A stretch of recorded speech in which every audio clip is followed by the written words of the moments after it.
Hey there guys, welcome to your 2.3 notes video, Introduction to Solving Absolute Values.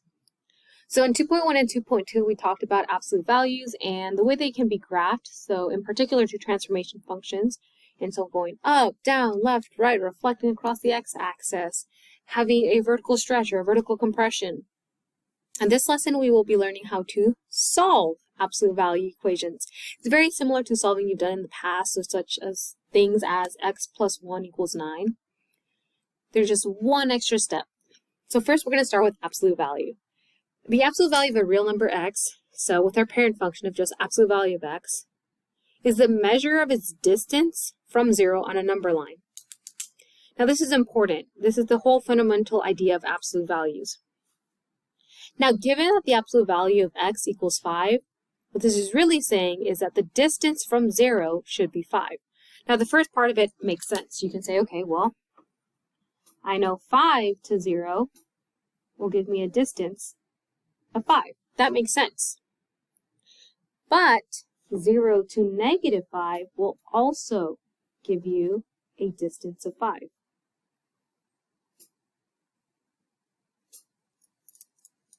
Now you might say, well, wouldn't that be a distance of negative 5? Not quite. Distance is not negative.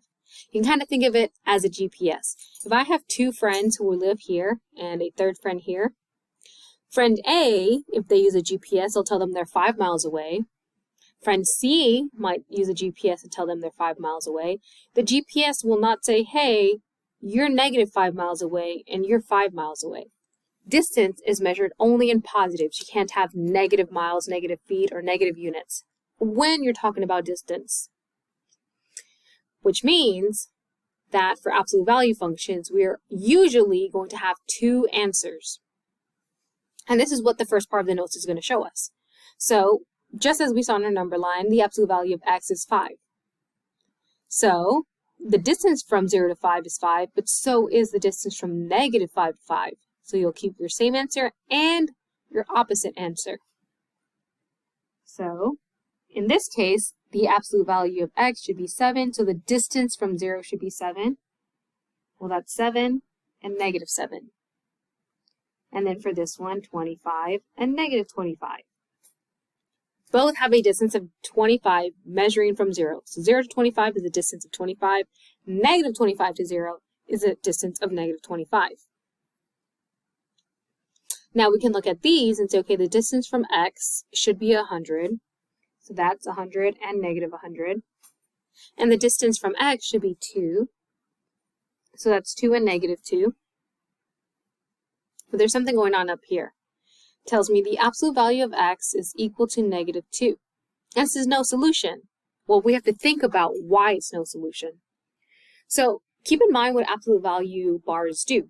Absolute value functions are take any input value that we put inside our absolute value bars and give us an output value that is positive. So it turns our input value positive, which means this is impossible. Keep in mind, let's say I put in negative 2 in for x. Well, the absolute value of negative 2, it's going to turn that negative 2 to positive 2, not negative 2.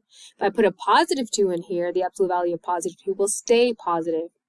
Since I know that absolute value bars or absolute value functions always give me a positive output value, especially for the parent function, this is an impossible case, so that's why we say it's a case of no solution. But let's actually solve. So let's say we don't have the parent function. Let's say we have something like this, where its absolute value of b plus 8 equals 2. Our first step is to isolate the absolute value equation. What that means is there should be nothing in front of my absolute value and after my absolute value on the left side of the equal sign. This is true. So I don't need to do this step. I can move on to the next step, which is separate my quantities as in its same answer and its opposite answer. So I'm going to take my original problem, b plus 8, except instead of saying it's equal to 2, I'm going to say it's equal to negative 2. Because the answer might have been negative 2, but the absolute value made it 2. So I have to account for the negative 2 case. And then do the same thing on this side, except I'll keep the same answer, the positive 2 that was in my original problem. So all I did was separate this to two different problems. From here, now I have two equations to solve. So I'll solve the first one. b plus 8 equals negative 2. Well, I know just in general the way to solve this is do inverse operations. So plus 8, the inverse operation is subtracting 8. Then I'll cancel out my 8, and that'll leave me with b equals negative 10. I'll do the same thing on the other side. b plus 8 equals 2. Subtract 8 from both sides. And it will be 2 minus 8, which is negative 6. Now you might say, but wait, in the previous examples that we've seen, the answers have always been the same number, just different signs. But in this case, I have a negative 10 and a negative 6. Not only are they different numbers, they're both negatives. The reason that happened was because in the original case, this was a parent function. It was the distance from 0. Here, it's kind of like our transformation function. So keep in mind for our transformation functions, this plus 8 is really kind of a minus 8. So this is really telling me, hey, the distance from negative 8 should be 2. Well, there's two numbers on a number line whose distance from negative 8 is 2, which is 1, 2, negative 10, and 1, 2, negative 6. So that's what's going on in this problem. So if you're confused as to why they weren't the same number, just different signs, that's why. So in this case, now you might just say, I don't know, this still seems odd. That's why we check our answers. So we're going to take our original equation again, absolute value. I'll plug in what I think my answer is. So I said, hey, I'm pretty sure it's negative 10, but I'll check it. Plus 8. And see if this gives me my original 2, not negative 2, my original problem, because I'm plugging it into the original problem. Well, negative 10 plus 8 is negative 2. Keep my absolute value. The absolute value of negative 2 is 2, because it'll turn my negative 2 to positive 2. Perfect. I know negative 10 is a solution. That one's correct. Let's check the other one. Absolute value. My b value, I said, hey, I think it's negative 6 plus 8. And let's see if that gives us 2. Negative 6 plus 8 is just a positive 2. It's the same thing as doing 8 minus 6. And I know the absolute value of 2 is 2. So I checked my answers. These are correct. So my answers are negative 10 and 6. Now, depending on your teacher, another way you can write your solution is that, hey, my values are negative 10 and 6 in set notation. So depending on your teacher, they might want you to write it separately like this or write it in set notation. So make sure you do whatever your teacher says their preference is. But let's do a few more examples. So now we have the absolute value of 2b is equal to 14. So first I need to check, is there anything in front? Nope. Anything after? Nope. I'm good. I can skip step 1. So I'm going to write my original problem, and then I'm going to separate my original problem. So in this case, what I'm going to do is I'm going to write 2b equals negative 14, because I'm using my original answer. I'm just changing it negative. And then I'm going to take my original problem, get rid of the absolute value, and keep the positive version.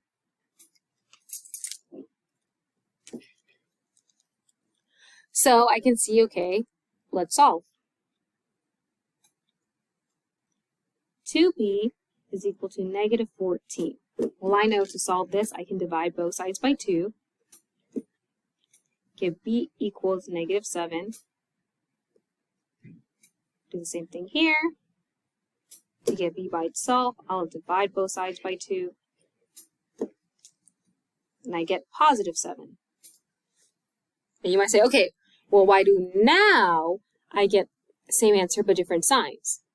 Well, keep in mind here, if we're thinking about our transformations, this is not a translation. You're not moving left or right or up or down, which means this still stayed in our number line at 0. So it's still a distance from 0. So technically, it's still negative 7 and 7. Now, you don't have to know that much into it, so you don't have to recognize your transformations. because we can check our answers. So I'm going to take my original problem, 2, and I'm going to put parentheses so I know to multiply it, because 2b means 2 times b is equal to 14. My original problem, not my negative problem. Make sure to go back to your original problem. Well, 2 times negative 7 is negative 14. And the absolute value of negative 14 will make it positive 14. Perfect. That one's correct. Try the next one. Absolute value of 2 times the positive 7 I got for my answer. And let's see if that gives us 14. Well, 2 times 7 is 14. And the absolute value of 14 is 14. These are my answers. And once again, depending on your teacher, you may write it in this format.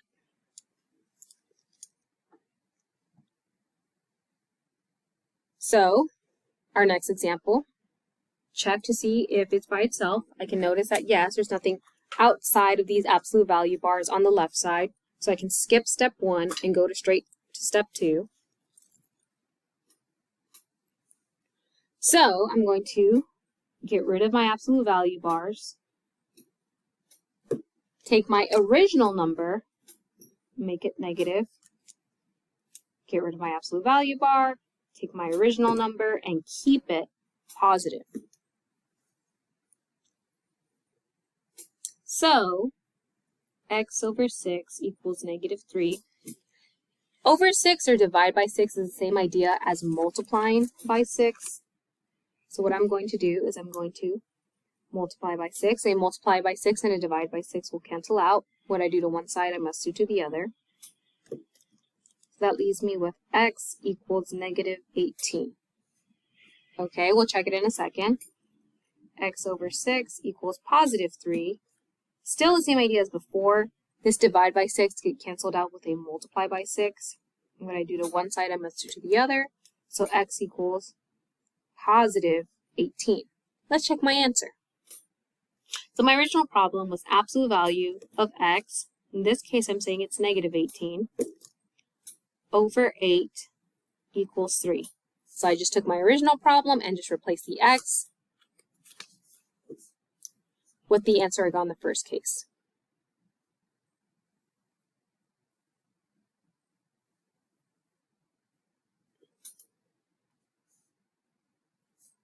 So here, you probably heard the pause. I wrote down my problem wrong. It should be over 8. I have over 6. So if you were confused about that, my bad. Let me fix that real quick. So that's going to change quite a bit in our problem. So what that's going to do is that we're no longer going to multiply by 6. We're going to multiply both sides by 8.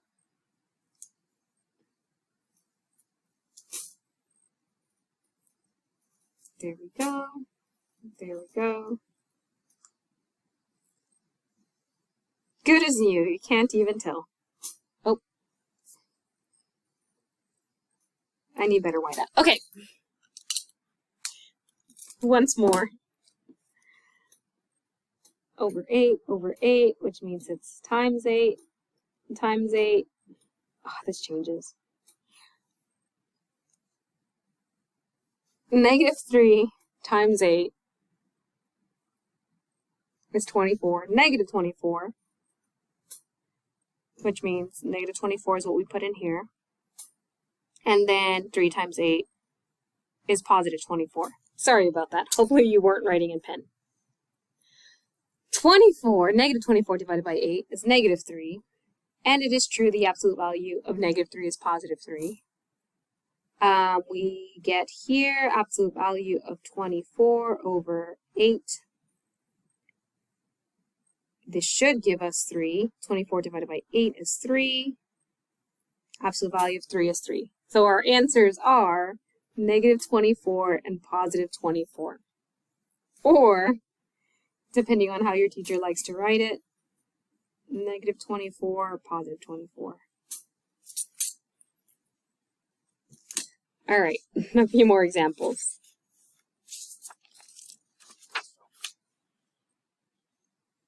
So, our second to last example is this case.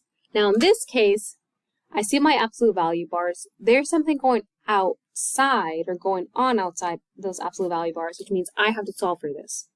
So what this means is I'm going to rewrite the problem. So I'm not going to skip it this time. And I am going to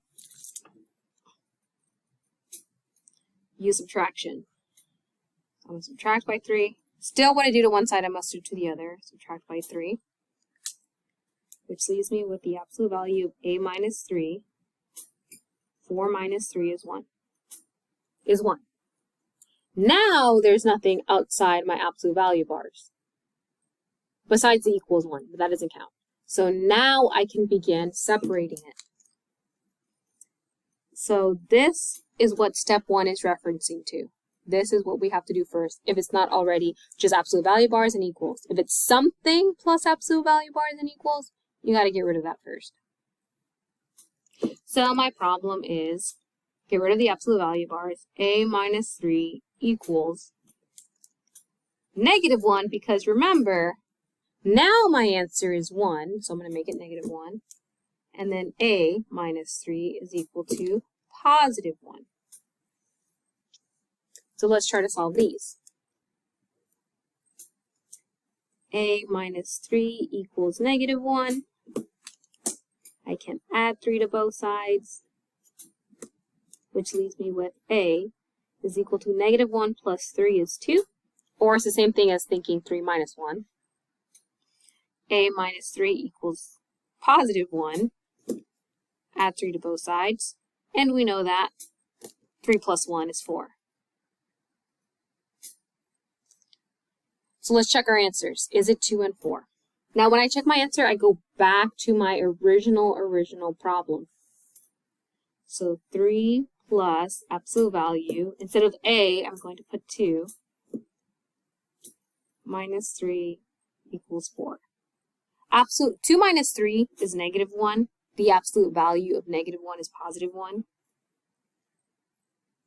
So I get 3 plus 1, check. Put this into my original problem, 3 plus absolute value. This time I said, hey, it might be 4 minus 3 equals 4. 4 minus 3 is 1. The absolute value of 1 is 1. 3 plus 1 is 4. We did that correctly. So my answer is a equals 2 and a equals 4. Or my solution set is 2 and 4.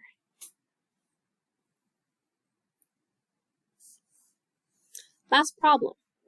Once again, I notice that my absolute value is not by itself. There's a minus 10 in front of it. So I'm going to add this time to get rid of it. Plus 10, plus 10. And that's going to give me absolute value of 6 plus r. I got rid of that minus 10. Negative 6 plus 10 is 4. Or negative 6 plus 10 is the same thing as 10 minus 6. So I'm going to separate this one, keeping in mind that now the number that I'm going to change the signs of is 4. Get rid of my absolute value bars. 6 plus r is equal to negative 4. And 6 plus r is equal to positive 4. And so 6 plus r equals negative 4. I will subtract 6 from both sides. Negative 4 minus 6 is negative 10. 6 plus r equals 4. Subtract 6 from both sides. 4 minus 6 is negative 2. So these might be my answers. Let's check with the original problem. So absolute value of 6 plus r, not r, negative 10, minus 10 equals negative 6. Well, 6 minus 10 is negative 4. So absolute value of negative 4 minus 10, negative 6. The absolute value of -4 is 4. 4 minus 10 is -6. That's correct. Let's go here. Absolute value of 6. Instead of plus -2, I'm just going to put -2.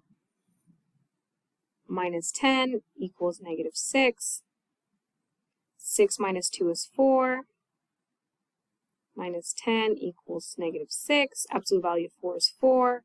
Minus 10 does indeed equal -6. So I know my answers are correct. And same as last time, maybe if they prefer to write it in this format, my solution set is -10 and 2, and -2. Oh, we actually have a few more. 2 more examples. I know the video is kind of long, so hopefully you're bearing with me. I'll go a little bit faster. I think you're getting the idea, hopefully, by this point of the video. Not by itself, because there's a -6 in front of it. Now be careful, do not add 6 to both sides. Since it's touching my absolute value bar, that means it's being multiplied, which means the inverse will be to divide. So I'm going to rewrite it. -6, absolute value of n plus 3, absolute value equals -54. I'm going to divide both sides by -6. Cancel it out. I get absolute value of n plus 3 equals -54 divided by -6 is +9. So now I can separate it. Get rid of my absolute value bar. N plus 3 equals -9. And n plus 3 equals that +9. Because this is the one we're separating. And from here, I can start solving. N plus 3 equals -9. Subtract 3 from both sides. That gives me -12. We'll see in a second if that's true. N plus 3 equals +9. Subtract 3 from both sides. And I get 6. So let's check these answers into the original problem. So -6. Absolute value. Instead of n, I'm going to write what I think my n is, -12 plus 3. Oh, absolute value bar equals -54. -12 minus 3, or my bad, -12 plus 3 is -9. The absolute value of -9 is +9. 9 times -6 is 54. That's correct. -6 absolute value.